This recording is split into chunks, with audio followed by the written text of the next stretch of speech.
You already know what it is, man. Salute to the subscribers, that notification gang, RiceGangClothing.com. For the merchandise, you heard me right. Salute to my guy, Showtime SP.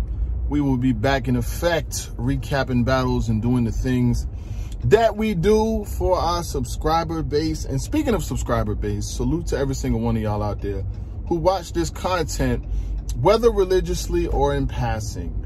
I want to talk to Eazy the Block Captain, and I want to talk to Don Marino in this blog. I want to give them some game, give them some, keys to victory, what they could do to kind of be on their A game as they approach two very big battles in their career. I mean, you got Don Marino. He's been receiving a lot of hate, and I want to talk about hate too. I'm going to definitely talk about hate because in this thing that we do here with the battle rap blogging, there are people who will go out of their way to try their best to sway the opinions of people about you. And some of these people you never even mention, you never talk about, you're not in their day-to-day thoughts. We don't think about them or nothing, but every now and then you still hear from fans or from different bloggers like, yo, why is this person talking about you? Why is that person talking about you?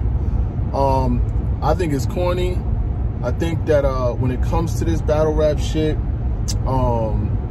do recaps. We do recaps at a high level. There ain't too many people in the world who get more views than us in recaps. You can put them from A to B, from Z to A, from 1 to 3, from 3 to 15. It doesn't matter. We've done this recapping thing for a while now, myself, Showtime SP, and I would like to feel like we're pretty good at it. So what we're going to do is we're going to keep on recapping battles. We're going to keep talking about events. We're going to keep talking about battles.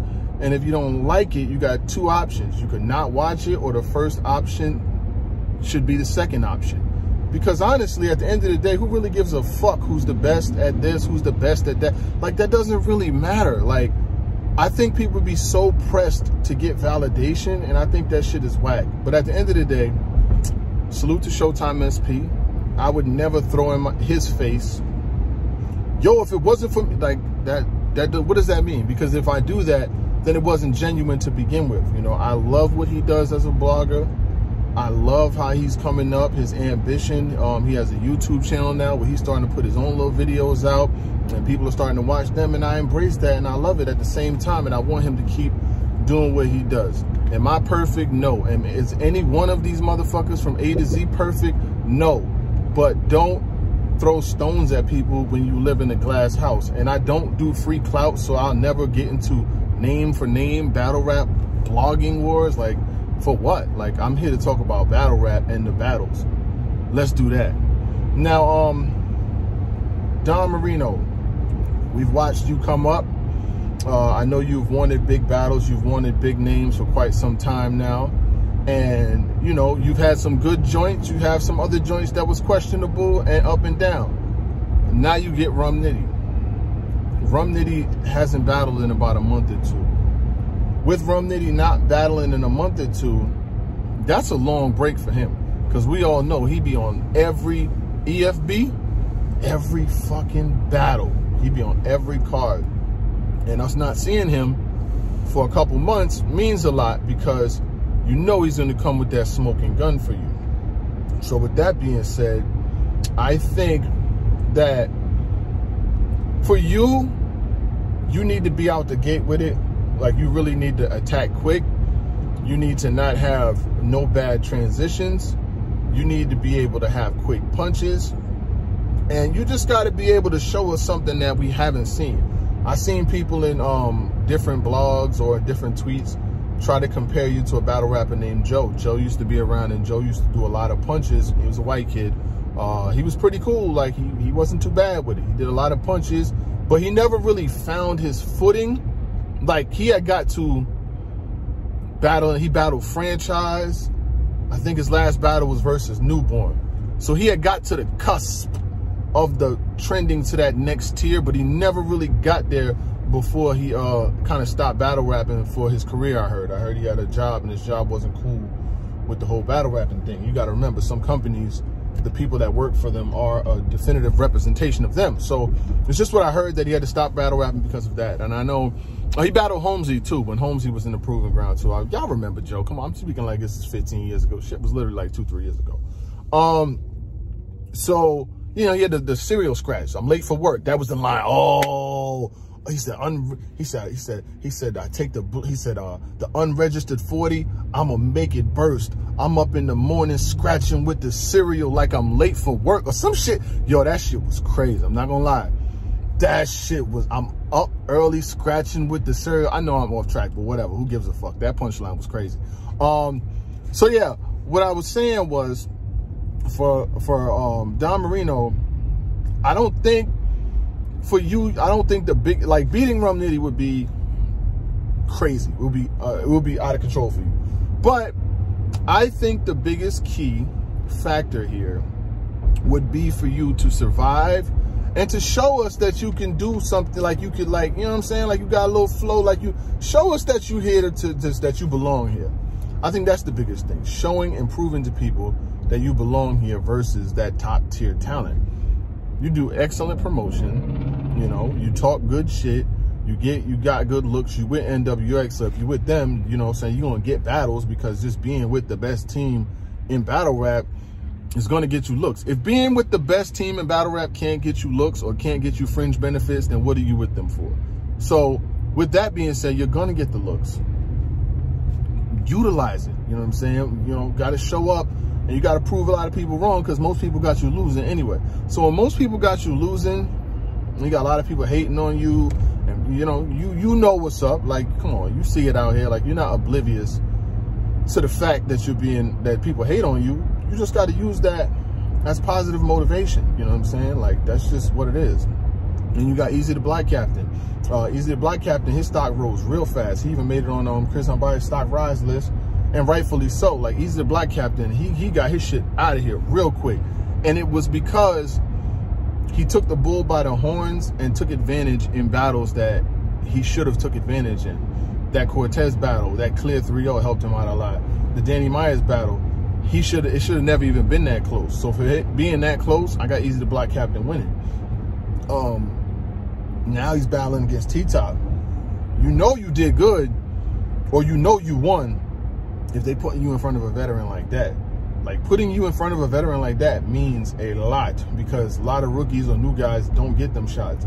And this is the opportunity for you to do either one of two things. You can either barbecue or mildew. You're either gonna rise to that next level, or you're gonna, you know, go back downstairs and be battling on store legacies and shit like that. But I got a lot of hope and admiration for you, and I know that you're gonna do your thing. Like, I just got a weird feeling that you really about to show out like something crazy. I just think that you about to go to another level. Eazy, when you start right, I know for some reason I just feel like Eazy the Black Captain is gonna spaz because number one, he was prepared to battle a couple weeks ago and didn't get the battle. And he was very upset about that. And then he was upset when T-Top was out here taking shots at A-Ward instead of being focused on the battle. He was not happy with that shit. So I just got a feeling that he is about to spaz about some shit in this upcoming weekend. I don't know. It's like, he's got the character, he's got an appeal, he talks that gutter, he talks that street shit. It's not super punchline-y, like punch for punch for punch for punch. He even did that in the Fonz battle. He was saying, you know, I think I can't go punch for punch with you. You know what I'm saying? It's a lesson in every bar. He got that shit. And I think Eazy the Black Captain is definitely a bright spot in battle rap. Like, you need Eazy the Black Captains as you try to turn over and bring in new talent and bring in a new wave. You need the Eazy the Black Captains because they make things so much easier. You know what I'm saying? Like, they definitely push the positives when you think of it. You want to see competition. You want to see battlers bringing their A game every battle, because you know when you booking the niggas that only showing up with 2 rounds, or you got niggas only showing up with stumbling through all that shit, you don't want to see that. Even if it's free, it doesn't matter. Like, I think people got it twisted and started thinking that just because the content is free, it shouldn't be good. Negative. It should still be good. But we'll see how that goes. And other than that, I mean, I definitely feel like Eazy is going to spaz.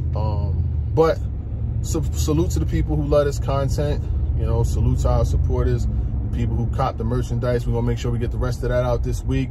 And just salute to people that, you know, are keeping it 1,000 about the shit. You know what I mean? Like, I definitely rock with you. I salute the people that hit me up to tell me, or want to tell me this person's talking about you or that person's hating on you. I honestly don't really be caring, because like battle rap has done so much for me. And am I perfect? No. Will I ever be? No. You know, we all have ups, we all have downs, but some people really feel like they can downplay what you've done without no legitimate reason. You know what I'm saying? Just to downplay it, just to make other people not watch it. And when you look at the amount of subscribers and the amount of views that go on over here, if this content was really that bad, why do people watch it? You know what I'm saying? Like, why would people watch it? And until that question is answered, then you know, it is what it is. But, you know, much positivity to everybody. Like, I've really appreciate it. You know what I'm saying? Like, I mean that from the bottom of my heart. Like, I've been able to take care of families, take care of my partner, Showtime SP, take care of, like, all of that has been taken care of through battle rap. And the last thing I wanted to say, the reason why I really, I forgot to mention this in the beginning of this joint, why I don't do the blogger wars or beef with bloggers and things like that, is because children. Simply because of children. Like, I have a large subscriber base.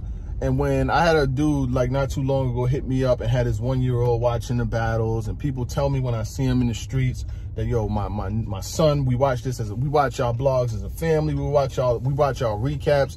Like, I know the power of YouTube and the power of people watching your content. So if I'm on the camera yelling and screaming or arguing with somebody who lives, whoever it is, may they live hundreds and thousands of miles from me, if I'm yelling and arguing at a camera, or cursing, even that, and we curse in the blog sometimes, I try to limit it, but, you know, sometimes it be like that. What kind of example am I really setting for the subscriber base? You know what I'm saying? Like, I can't think of a good example to set. So, you know, when you get to that level where you really achieving things and you building and you growing, man, it's just like, I don't have the room for the negativity. You know what I'm saying? Like, I can't do it. So, I mean, if it makes someone's day to feel like they have to just sit there and talk about you, then you must be doing good. Because Kobe said it best. You know, he said something to the term, and I don't want to, I'm going to paraphrase it. You know, they don't hate the good ones. They hate the great ones. You know what I'm saying? Like, you have to learn to embrace your haters. Like, you have to embrace them. You have to love them. Everybody's going to be entitled to their opinion of you. Like, who are you? Once you start doing good or start doing great, niggas is gonna hate, you know what I'm saying? Like, and then the blogs cook good, and you know, I definitely look good. So it is what it is, you know. If I look like this, I wouldn't like me either. You dig? One.